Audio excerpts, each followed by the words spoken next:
આ પથ્થરનો ભાર હું મારી સાથે લઈ જઈશ, જેથી મને હંમેશા યાદ રહે કે મને વાગેલા પથ્થર રૂપી તિરસ્કારનો જવાબ મારે પ્રેમ અને ભક્તિથી આપવાનો છે. આ પથ્થરોમાં હું મારી શ્રદ્ધા રૂપીને તમારા મનમાં હરીને જન્મ આપીશ.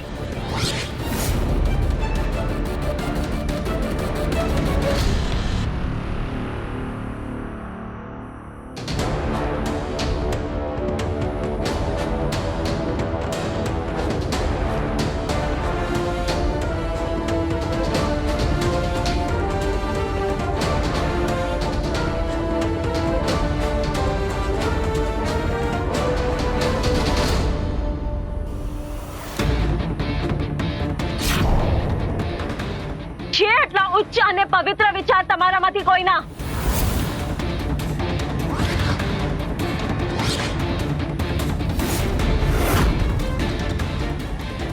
છે? બસ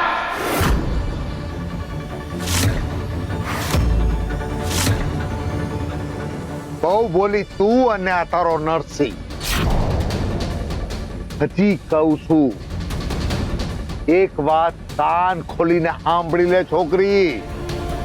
આ નરસિંહના શરીર ઉપર દેખાતા જે ઘા છે ને, એ તો ખાલી શરૂઆત છે. હજી વખત છે, સમજી જાઓ, નહીં તો નહીં તો શું?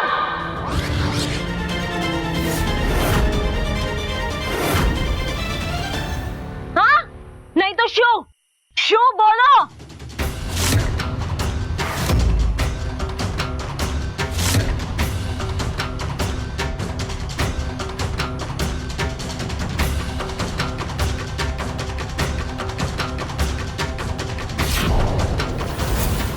આ તમારા ધણી ધણિયાણીના પ્રેમના ઘમંડને તો હું થોડાક વખતમાં તોડીને ભય ભેગું કરી દઈશ. માણેક, ત્યાં સુધી મારી રક્ષા કરતા રહેજો. મારા છેલ્લા શ્વાસ સુધી.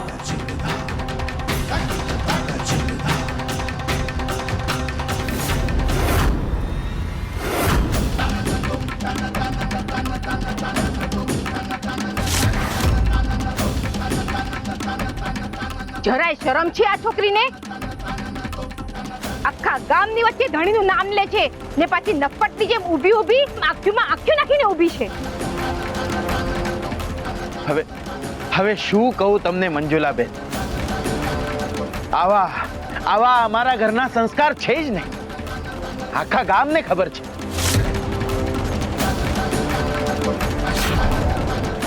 આ મારી બિચારી બહેના, આ બંનેના લગ્ન થયા ને ત્યારથી આ માણેકને સમજાવે છે કે ધણીને નામથી ના બોલાવાય, પણ આ સમજતી જ નથી.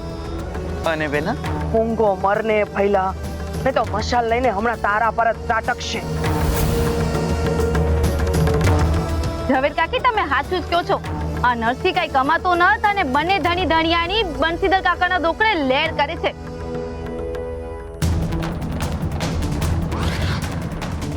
અરે નરસિંહ નાનપણથી જ આવો છે કુમુદબેન. ખબર ને આ નાગરની ઘરે કેવો નપાવટ પાક્યો હશે. આટલો મોટો થયો પણ નથી એને કોઈ કામ ધંધાની આવડત કે નથી કોઈ જવાબદારી માથે લેવાની છે. એ હા હો, એટલે જ તો આ માણેકના અંગે કે દાગીનોય નથી. કોના પેટમાં તેલ રેડાયું? હા, સામે આવો. આવો.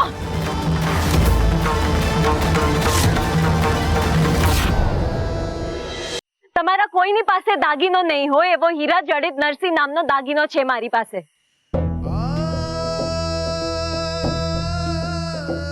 જેણે ફક્ત મારી અને મારા ઘરની નહીં પણ આખા સમાજની જવાબદારી ઉપાડી છે.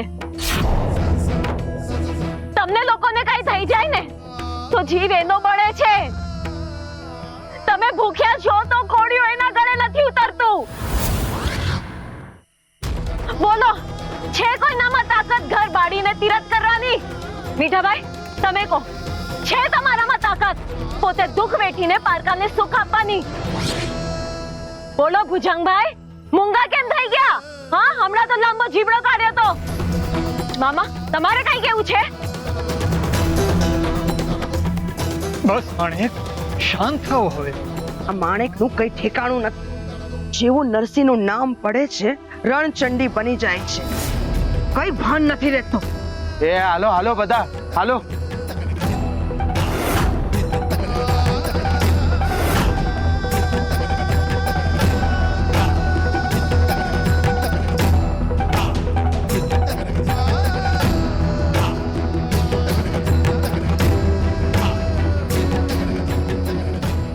માણેક, તમારા ક્રોધને કાબુમાં રાખો. ક્રોધથી આપણા શરીર અને મનને તાણ થાય. ભલે થાય. જો કેટલું વાગ્યું છે તમને. માણેક, આની પીડા તો હું ભોગવી લઈશ, પણ મારા લીધે તમે દુખી થાવ છો એ મને નથી ગમતું. કેમ હસ્યા? બા માટે પણ તમે આવું જ કહેતા હતા.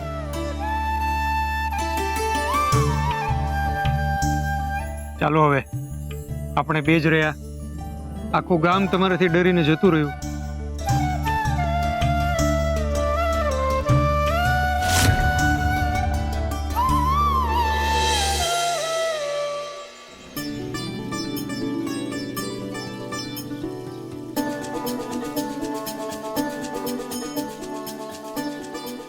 માં કોઈ શંકા છે?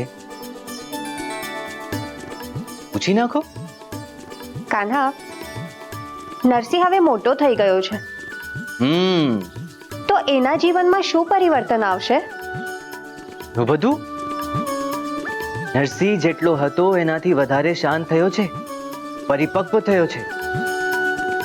એના પર જવાબદારીઓ આવી છે. ભક્તિ પ્રત્યેની એની દ્રષ્ટિ બદલાઈ છે.